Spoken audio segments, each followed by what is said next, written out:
सहनावतु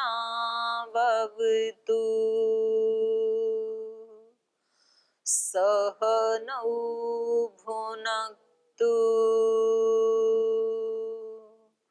सह वीर्यं करवावहै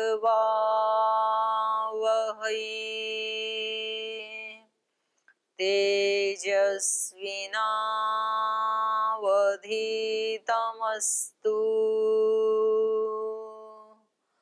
मा विद्विषावहै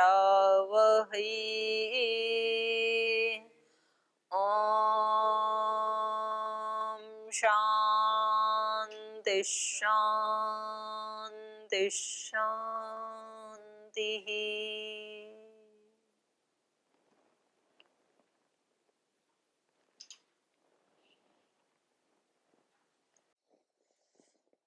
तो आज हम एक बहुत ही पवित्र ग्रंथ पढ़ रहे हैं जो महर्षि दयानंद के द्वारा प्रणीत है। महर्षि दयानंद का मतलब है वेदों का पर्यायिक नाम। तो उन वेदों को पढ़ने से पहले, किसी भी पुस्तक को पढ़ने से पहले उसकी भूमिका पढ़ी जाती है। वेद को समझने के लिए पहले वेदों की भूमिका, जैसे आप योग दर्शन, न्याय दर्शन आदि कोई पुस्तक पढ़ते हैं या सामान्य रूप से भी किसी लेखक की कोई पुस्तक पढ़ते हैं तो पहले उसकी भूमिका पढ़ी जाती है, क्योंकि उसमें वो मेंशन करता है, इंगित करता है कि इस पुस्तक में क्या क्या है। तो वेद तो क्योंकि एक विराट सागर जैसे हैं, तो वेद का पढ़ना और फिर वेद को समझना वो इतना सरल नहीं है। वेद को पढ़ने के लिए पहले व्यक्ति को कम से कम 4 घंटा रोज उपासना करने वाला होना चाहिए। उसके बाद उसको बहुत अच्छा वैयाकरण होना चाहिए। फिर व्याकरण के साथ साथ उसको बहुत अच्छा निरुक्त पढ़ा हुआ होना चाहिए, तब वेद समझ में आता है। ऐसे नहीं आता वेद समझ में। और फिर उसमें क्या क्या विषय हैं वो तो एक बड़ा गहरा सागर जैसे है ना। तो ये हमें वही व्यक्ति बता सकता है जिसने वेद के रहस्य को जाना है। तो यद्यपि महर्षि दयानंद की भी जीवन की अल्पता होने के कारण सारे वेदों का वो भाष्यादि नहीं कर पाई, मात्र यजुर्वेद पे मिलता है तो करने ही नहीं दिया लोगों ने। पहले तो बेचारे खुद सत्य को खोजने के लिए इधर उधर भटकते रहे, कहां कहां जंगलों में साधना आदि करते रहे। फिर उसके बाद उनको पता लगा कितनी मुश्किल से कम 4-5 साल भटकने के बाद गुरु विरजानंद जी के पास जाके व्याकरण पढ़ा। फिर उन्होंने ये निरुक्त आदि अपने आप पढ़े वहां। उसके बाद भी फिर उस समय जो समाज की डिमांड थी तो इतनी तरह के पाखंड आदि और धर्म की इतनी हानि हो रही थी तो वो उस कार्य में लग गई। और उसमें लगे लगे ही फिर इस तरह की परिस्थितियां बनी कि उनको मतलब बहुत अल्प काल में ही यहाँ से जाना हो गया। नहीं तो ऐसे योगी को तो बहुत कम से कम 150 वर्ष जीना चाहिए था, तो तब तो हमारा उद्धार होता। लेकिन अच्छे व्यक्तियों को लोग टिकने देते नहीं है। तो भी उन्होंने, लेकिन क्योंकि जो बटलोई में से एक चावल निकालते हैं तो सबका पता लग जाता है, तो उन्होंने एक वेद के ऊपर जो भाष्य किया और जो उनकी ऋषि मेधा के द्वारा जो उन्होंने जाना वो उन्होंने इस भूमिका में एक मतलब संक्षेप से बताया कि वेदों में ऐसे ऐसे विषय हैं। तो सबसे पहले यहाँ पर ऋग्वेद आदि भाष्य भूमिका में जो इनका सबसे पहला चैप्टर है उसमें तो इन्होंने बताया वेद के उत्पत्ति के बारे में। पहले ईश्वर का विषय बताया, ईश्वर का विषय है, और फिर वेदों की उत्पत्ति कैसे हुई वो बताया है। और तीसरे नंबर पे है फिर वेदानाम नित्यत्व विचार है, फिर वेद विषय विचार। तो इसमें ये सामान्य रूप से थोड़े थोड़े दिए हैं। तो कहीं वर्ण आश्रम का विषय है, ब्रह्मचर्य आदि, फिर पंच महायज्ञ हैं, फिर ग्रंथ की प्रामाणिकता है, फिर पठन पाठन की विधि है, कुछ प्रश्न उत्तर हैं, और इसमें भी बहुत सारे विषय, 27 विषय लिए हैं इसमें इन्होंने,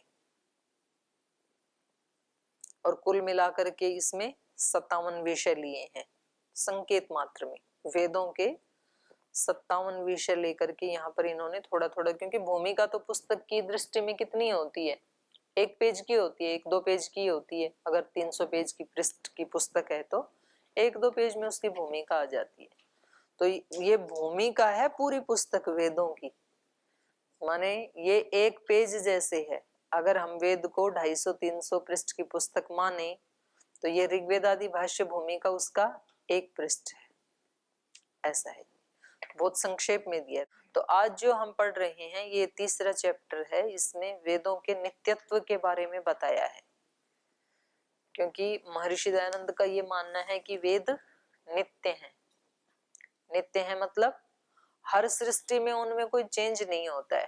देखो कुछ चीजें ऐसी होती हैं, जैसे इस जन्म में हमने जो हम विद्या पढ़ रहे हैं, चाहे हम मैथ्स पढ़ रहे हैं, साइंस पढ़ रहे हैं या संस्कृत व्याकरण पढ़ रहे हैं, कोई भी पढ़ रहे हैं, पर जब हम अगले जन्म में अगला शरीर धारण करेंगे तो हमें दोबारा से पढ़ना पड़ेगा। वो ये हमारी विद्या नित्य नहीं है, जो हम पढ़ रहे हैं अनित्य है।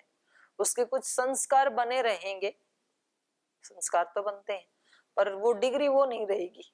अभी आपने इस जन्म में जो MBBS किया ना, अगले जन्म में फिर यदि आपको दोबारा MBBS करना है तो आपको LKG से शुरू करना पड़ेगा। ये काम नहीं आएगी इस जन्म वाली, ये खत्म। इस जन्म में किसी ने कोई बढ़िया मकान बनाया और अगले जन्म में भी उसको वैसे ही मकान में रहना है तो उसको नींव खोदने से दोबारा शुरू करना पड़ेगा। लेकिन कुछ चीजें ऐसी हैं, मानो इस जीवन में हमने अहिंसा का, सत्य का, अस्तेय का, ब्रह्मचर्य का जो पालन किया और उससे हमारे चित्त की एक स्थिति जो बन गई, तो अगले जन्म में फिर दोबारा वहां से शुरू नहीं करना पड़ेगा। जितना कर लिया वहां तक मेंटेन रहेगा पूरा। तो इस रूप में ये नित्य रहेगा। तो केवल एक चीज ऐसी है कि जो योग साधना या आध्यात्मिक साधना की जाती है, या एक लौकिक भाषा में यदि कहें तो ये कहेंगे अपने स्वभाव का परिवर्तन।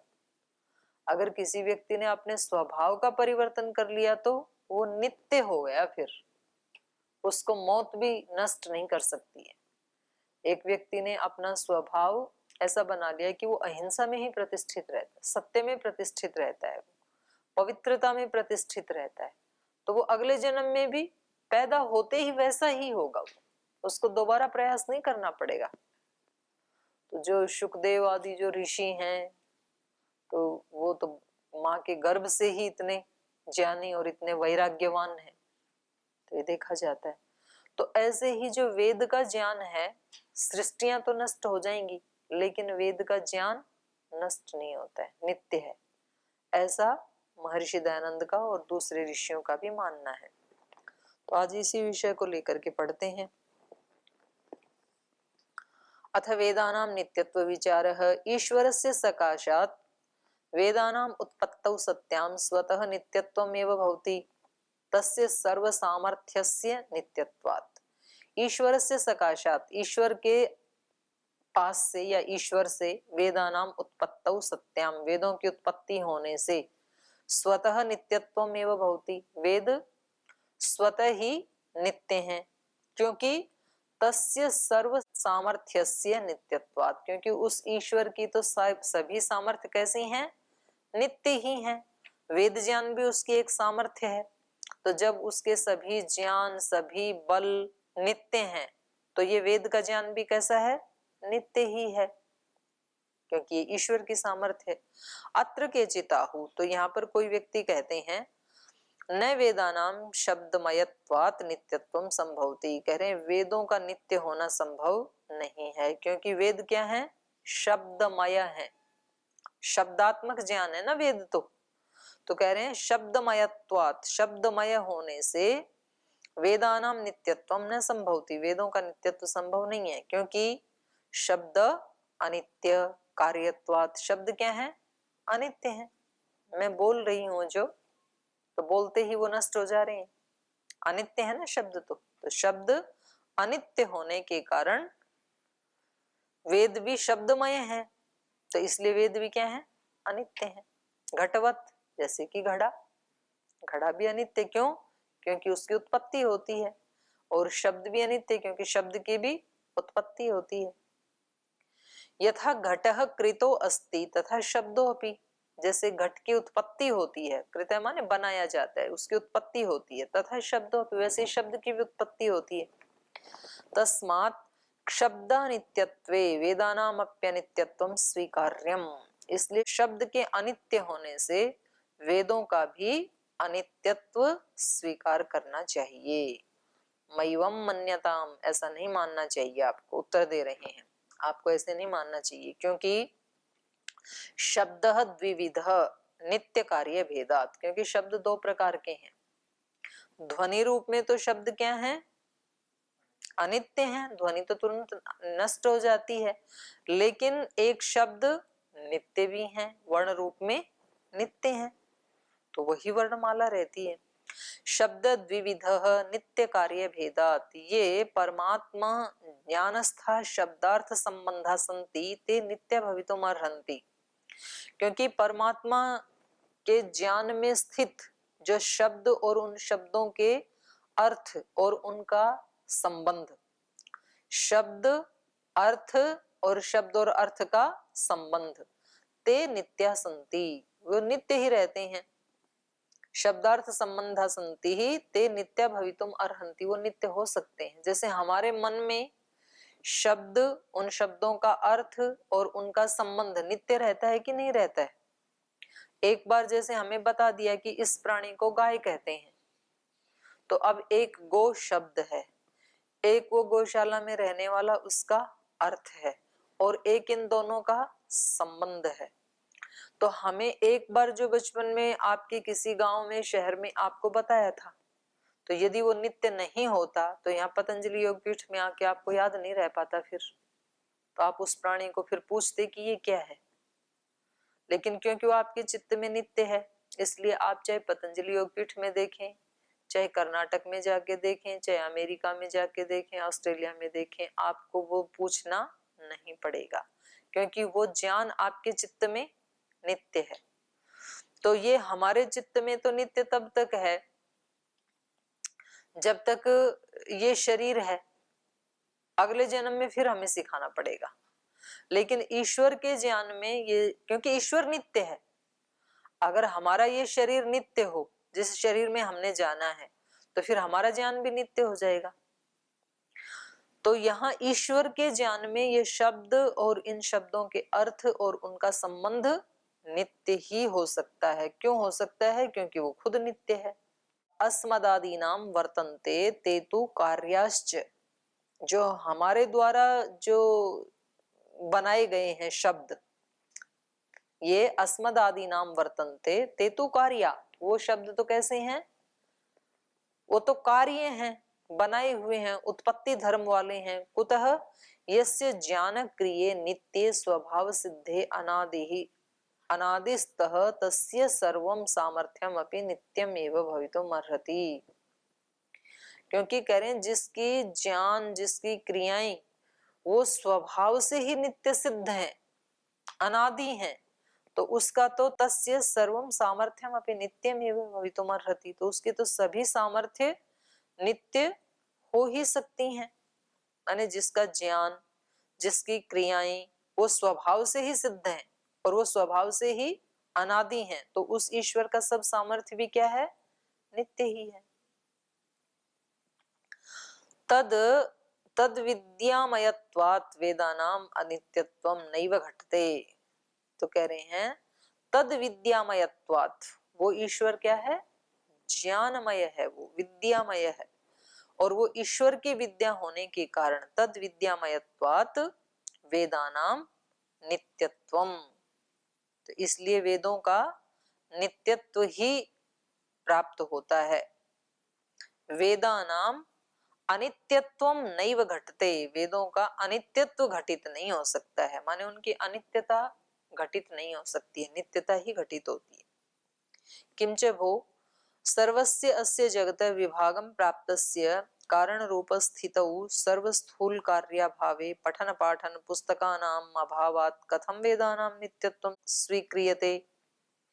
कह रहे हैं क्यों जी, किंच भो सर्वस्य अस्य जगतः विभागम प्राप्तस्य, जगत कहते ही उसको है जो हमेशा गमनशील है, गतिशील है, इसीलिए तो उसको जगत कहते हैं।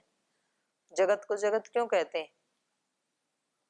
गमनशील होने के कारण, गच्छति इति जगत, जो आगे आगे चलता है, तो कभी एक क्षण भी ठहरता नहीं है ना ये जगत, प्रतिपल परिवर्तन हो रहा है ना इसमें, क्योंकि जगत नाम किसका है? हम सब शरीरों को मिला के तो जगत बनता है ना, पेड़ पौधों के शरीर, मनुष्यों के शरीर, पक्षियों के शरीर, पशुओं के शरीर, नदी नालों के शरीर, इन सब को मिला के तो जगत बनता है ना। और उन सब में तो निरंतर परिवर्तन हो रहा है, तो सारा जगत क्या है? चलायमान है, निरंतर गतिशील है।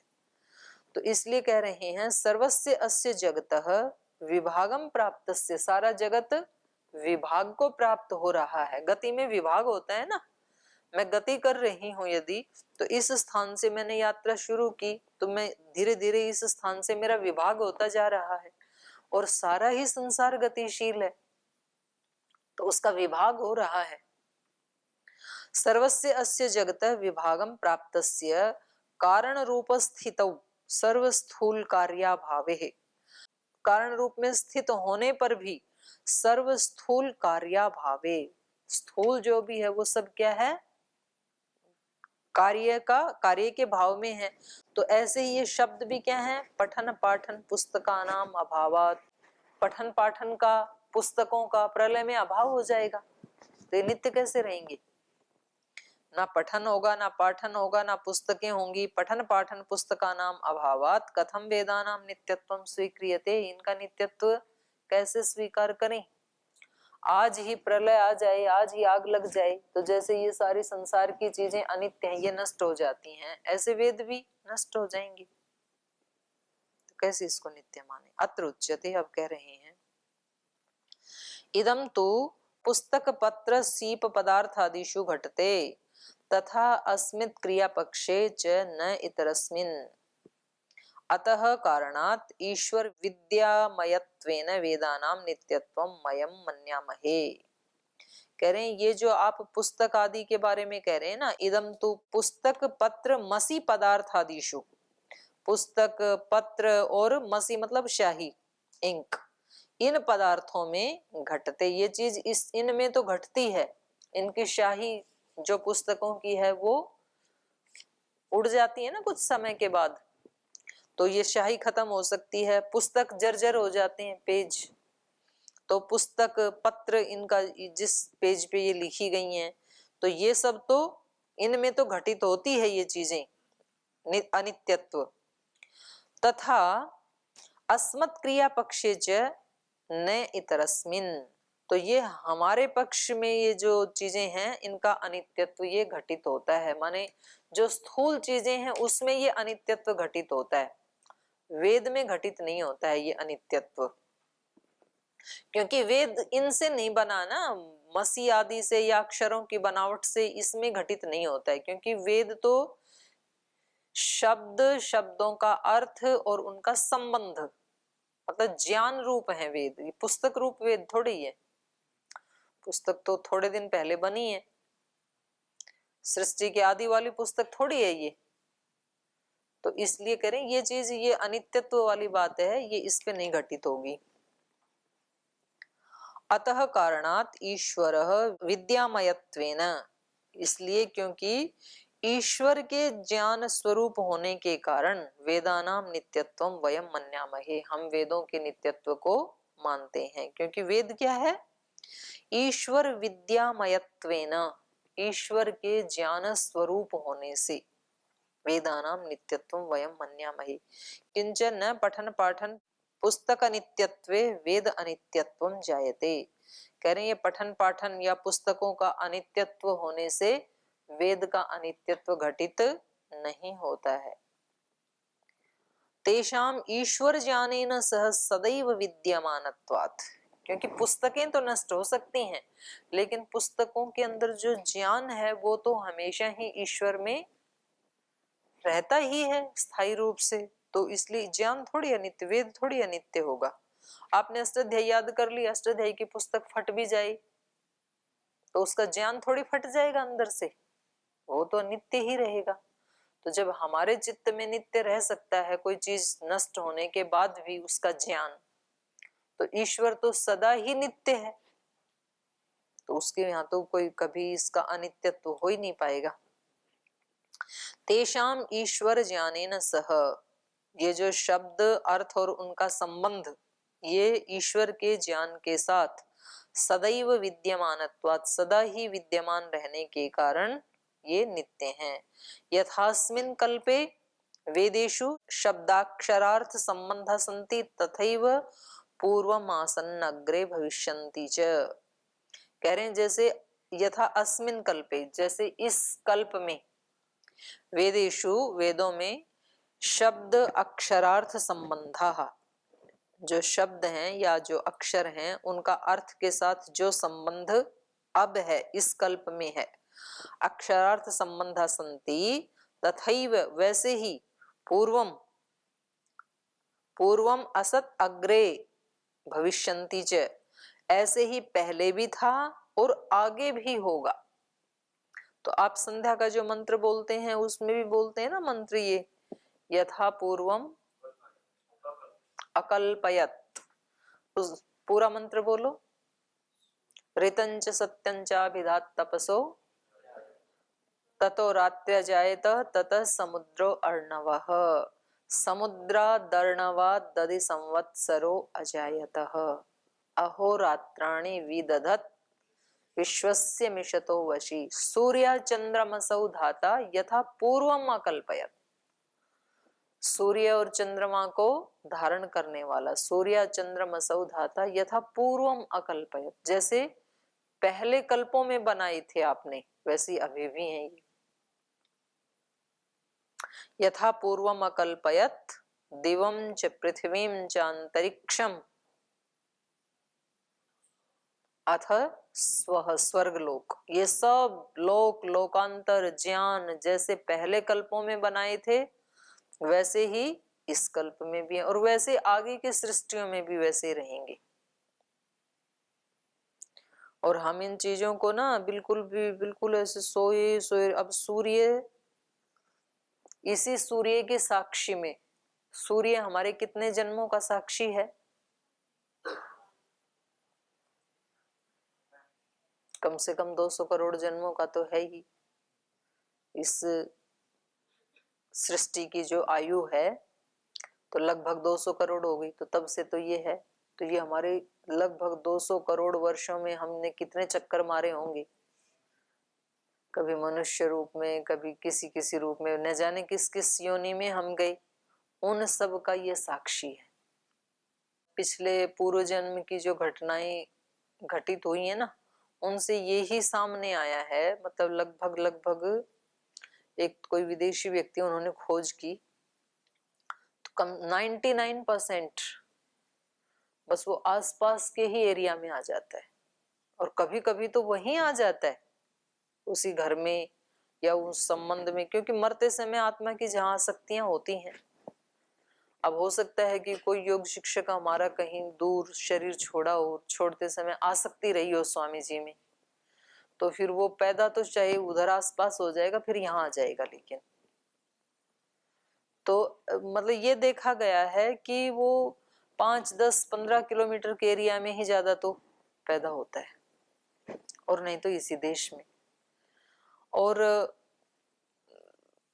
दूसरे प्लेनेट का तो मन में आता नहीं है वैसे, सामान्य रूप से देश का तो भले ही आ जाए कि भाई मैं अमेरिका में पैदा हूं, ऐसे आ सकता है, क्योंकि जिसको हम जानते नहीं उसका विचार भी नहीं आता है, तो बहुत ही रेयर चांस है उसके। तो ये हमारा साक्षी है, इतने युगों युगों के सारे जन्मों का सर्व साक्षी है ये। और इसकी तपस्या देखो आप, मतलब हम तो बीच में मौत आती है तो भी विश्राम कर लेते हैं, वैसे भी रात को विश्राम कर लेते हैं, और ये बेचारा कब से जले जा रहा है, जब से इसका शरीर एक क्षण विश्राम नहीं किया। कितने तेज घूम रहा है, इसकी गति देखो, इसकी उपासना देखो, इसकी अपने प्रभु के प्रति स्वामी भक्ति को देखो। हम सूर्य को देखेंगे तो बहुत चीजें हमारे को समझ में आएंगी उसको देखने से, पर हम तो देखते ही नहीं है। कब उगा कब अस्त हुआ हमें कुछ नहीं लेना देना है, ऐसे भागम भाग रहते हैं हम तो। उसके तप को देख सकते हैं हम, उसके तपस्या के सातत्य को देख सकते हैं हम, नैरंतर्य को देख सकते हैं। क्योंकि तपस्या का एक सबसे बड़ा विशेषण, विशेष गुण जो है वो क्या है? नैरंतर्य। हमारा सबसे बड़ा जो दोष है वो क्या है? नैरंतर्य टूटता है हमारा। इसलिए कहा स्वस्ति पंथाम अनुचरेम सूर्य चंद्रमसाविव, सूर्य चंद्रमसौ इव। स्वस्ति पथ पर कैसे चलें? चलें तो सूर्य चांद की तरह। नहीं तो हम 2 कदम तो स्वस्ति पथ पे चलते हैं, फिर या तो वहां अटक जाते हैं या उससे नीचे फिर गिर जाते हैं, कुछ ना कुछ कर देते हैं। तो वो कदम ताल चलते चलते कई चक्कर लगा लिए इसी पृथ्वी के ऊपर। तो ऐसा ये सूर्य है। ये इस सृष्टि में जैसा है ऐसा ही पिछली सृष्टियों में भी था और ऐसे ही आगे भी रहेगा। तो ये ईश्वर के ज्ञान में हमेशा क्या रहते हैं? नित्य। ज्ञान भी ऐसे ही है। यथा अस्मिन् कल्पे वेदेषु शब्दाक्षरार्थ संबंधा सन्ति तथैव पूर्वम असत् अग्रे भविष्यन्ति च। कुतः? ईश्वर विद्याया नित्यत्वात्, क्योंकि ईश्वर का ज्ञान नित्य है, और अव्यभिचारित्वाच्च, और उसका ज्ञान अव्यभिचारी भी है, कभी चेंज भी नहीं होता है।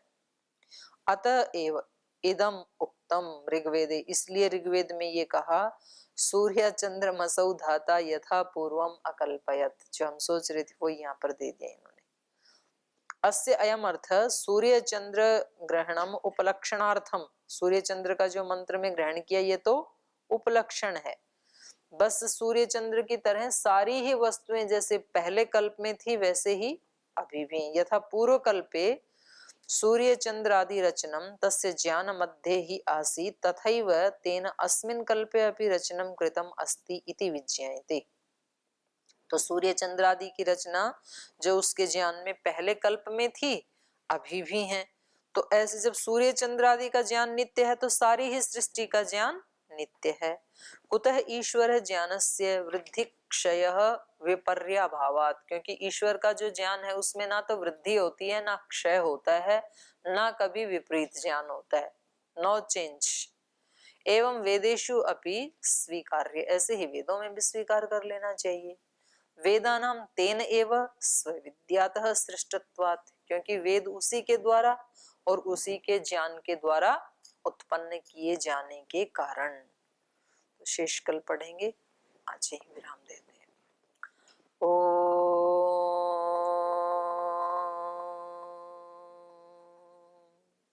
शांति शांति शांति। श्री गुरुभ्यो नमः।